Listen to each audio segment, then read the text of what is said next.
Baik, kita akan hadirkan informasi selanjutnya pemirsa.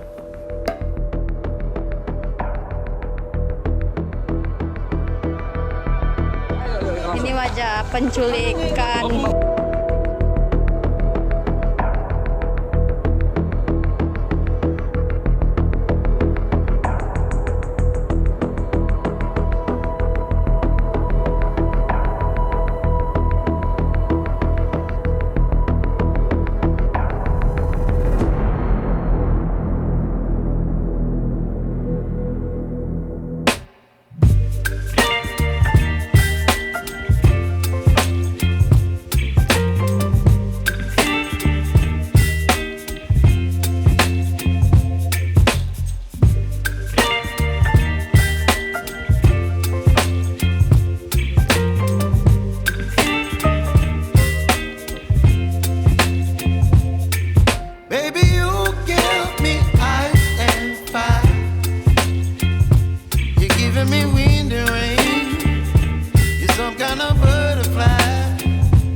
Pemulung penculik bocah M di Gunung Sahari, Jakarta Pusat ditetapkan sebagai tersangka. Iwan dijerat pasal berlapis dan terancam hukuman 15 tahun penjara.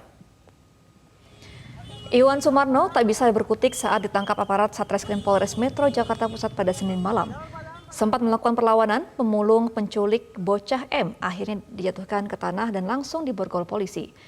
Iwan ditemukan di kawasan Pasar Cipadu, Ciledug, Tangerang Selatan setelah hampir 1 bulan diburu polisi. Malika yang masih berusia 6 tahun ini juga ditemukan dalam gerobak yang dipakai Iwan untuk memulung. Saat ditangkap, Iwan berdalih membawa bocah M karena sudah menganggapnya sebagai anak sendiri. Selama diculik, bocah M dibawa berkeliling oleh pelaku dan dipaksa untuk memulung. Ia juga kerap menerima kekerasan fisik, bibirnya disentil dan ditendang pinggangnya jika tidak menuruti perintah Iwan. Kini M sudah kembali ke pelukan orang tuanya, namun masih belum bisa pulang ke rumah karena menjalani pemeriksaan kesehatan di Rumah Sakit Polri.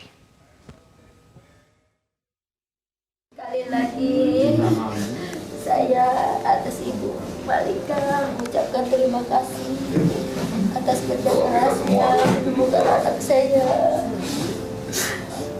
Saya nggak bisa berkata apa-apa, yang hanya bisa saya ucapkan terima kasih beribu-ribu terima kasih.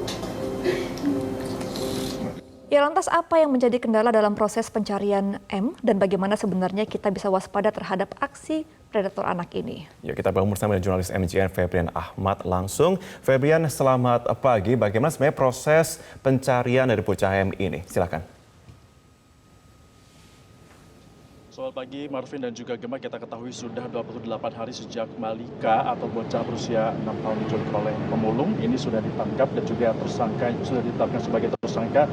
Namun yang menjadi perhatian adalah ternyata pelaku yang kini menjadi tersangka ini sudah adalah pelaku residivis yang mana sudah pernah melakukan tindakan serupa dan yang tindakan sebelumnya ini ada indikasi pelecehan ataupun kekerasan seksual terhadap korbannya. Apakah terhadap Malika ini juga ada indikasi kekerasan seksual dan juga apa yang menjadi motif dari pelaku melakukan penculikan terhadap Malika? Kami akan membahasnya langsung dan juga sudah bergabung bersama kami Kapolres Jakarta Pusat, Kombes Pol Komarudin bersama kami. Pak Komarudin, 28 hari membutuhkan waktu untuk dapat melakukan pencarian terhadap pelaku dan juga Malika. Apa yang sebenarnya menjadi kendala sehingga pencarian terhadap pelaku ini membutuhkan proses lebih dari 20 hari hampir 1 bulan, Pak Komarudin?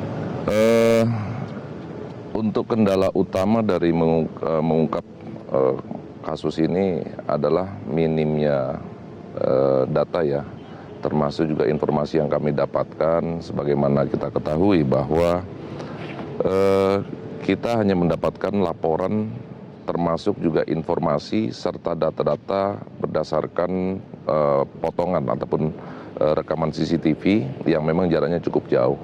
Kemudian dari keterangan saksi-saksi juga yang disampaikan kepada kami bahwa mereka hanya mengenali kesehariannya yang memang baru saja dikenal kurang lebih sekitar 1-2 bulan beraktivitas ataupun bercengkrama dengan keluarga korban, termasuk juga aktivitas kesehariannya yang selalu berpindah-pindah dengan mengumpulkan barang-barang bekas. Kemudian muncul beberapa nama yang dikenal oleh lingkungan masing-masing, diantara di lingkungan keluarga dikenal dengan nama Yudi, kemudian di lingkungan para pengumpul barang bekas dikenal dengan nama Herman, bahkan di lingkungan keluarganya dikenal dengan nama Jeki. Barulah pada beberapa saat kemudian kita menemukan, bisa mengidentifikasi siapa sesungguhnya orang yang kita cari yang melarikan korban dengan menggunakan bajai. Dari beberapa tampilan potongan CCTV, kemudian juga ada beberapa informasi yang kami dapatkan terjadi tindak pidana ataupun percobaan tindak pidana di beberapa wilayah. Inilah yang coba kami padukan dan muncullah satu nama Iwan. Ya, dari sanalah baru kita bisa mengungkap identitas dan kita intens melakukan pencarian di beberapa wilayah dengan fokus titik-titik yang memang diperkirakan memang pelaku ada di sekitar sana. Pak Komar, yang menjadi menarik adalah ternyata pelaku ini merupakan residivis dari tindakan yang sebelumnya, bahkan ada indikasi kekerasan seksual. Sudah ditangkap dan juga ditetapkan sebagai tersangka. Tadi pemeriksaan terhadap polisi sudah dilakukan. Dari pemeriksaan polisi, apakah sudah diketahui motif dari pelaku ini? Apakah ada indikasi perekonomian ataupun sampai dengan kekerasan seksual yang diterima oleh korban, Pak Komar? Untuk mengungkap motif, kita tidak cukup hanya keterangan dari tersangka ya. Kami sangat-sangat membutuhkan keterangan dari korban. Dan inilah yang saat ini sedang kita lakukan, yaitu melakukan pendampingan dengan berbagai tahapan-tahapan yang dilakukan, sehingga harapan kami bahwa nanti korban bisa mengungkapkan secara jelas, rinci apa yang terjadi selama dilarikan oleh tersangka. Ini menjadi hal yang sangat penting dalam kita bisa menguak motif apa sesungguhnya yang dilakukan oleh tersangka. Sampai dengan saat ini juga tim kami masih di lapangan untuk kembali menggali ya keterkaitan, termasuk juga riwayat dari tersangka. Sebagaimana diketahui bahwa di 2014 tersangka menjalani hukuman selama 7 tahun di Lapas Kelas 2A Bancai, Bandung. Ya. Tim kami ke lapas untuk mengorek informasi, keterangan, termasuk siapa saja yang menjenguk, terus bagaimana aktivitasnya, sehingga kita bisa lebih detail. Untuk nantinya kita akan cross-check antara apa yang disampaikan oleh tersangka pada saat pemeriksaan kemarin hingga kami tetapkan sebagai tersangka dengan persangkaan pasal sementara. Ya ini masih sementara. Karena kami masih menunggu hasil visum apakah ada tindakan-tindakan lain yang dialami oleh korban. Artinya juga ini dapat dikatakan bahwa pelaku ini merupakan predator anak yang tentunya ini juga masih menjadi momok bagi orang tua di luar sana terkait dengan anaknya. Di Jabodetabek sendiri, Pak Komarudin, ini bagaimana kasus predator anak dan juga apa yang harus diwaspadai oleh tiap orang tua? Tentu ini sebuah pembelajaran yang sangat berharga bagi kita semua, khususnya para orang tua dimanapun berada, bahwa peran sosial memegang atau memiliki andil yang cukup besar. Artinya perhatian, pengawasan kita semua terhadap anak-anak, terhadap lingkungan ini menjadi hal yang sangat besar. Sehingga target utama kita adalah mempersempit ruang gerak dari para pelaku kejahatan itu. Baik, mempersempit ruang gerak pelaku dari pelaku kejahatan. Tentunya kita harapkan Pak Komar kasus ini dapat terselesaikan, terlebih lagi sudah ditangkap sehingga ini bisa menjadi pelajaran bagi banyak masyarakat di luar sana yang memiliki anak masih usia dini untuk lebih berhati-hati dan juga waspada agar tidak menjadi korban dari kekerasan seksual. Dan itu dia pemasaran kami bersama dengan Kapolres Jakarta Pusat, Kombes Pol Komarudin. Selamat pagi Indonesia, saya kembalikan ke rekan Gema dan juga Martin di studio. Baik, terima kasih Febrian Ahmad atas informasi Anda. Selamat kembali bertugas.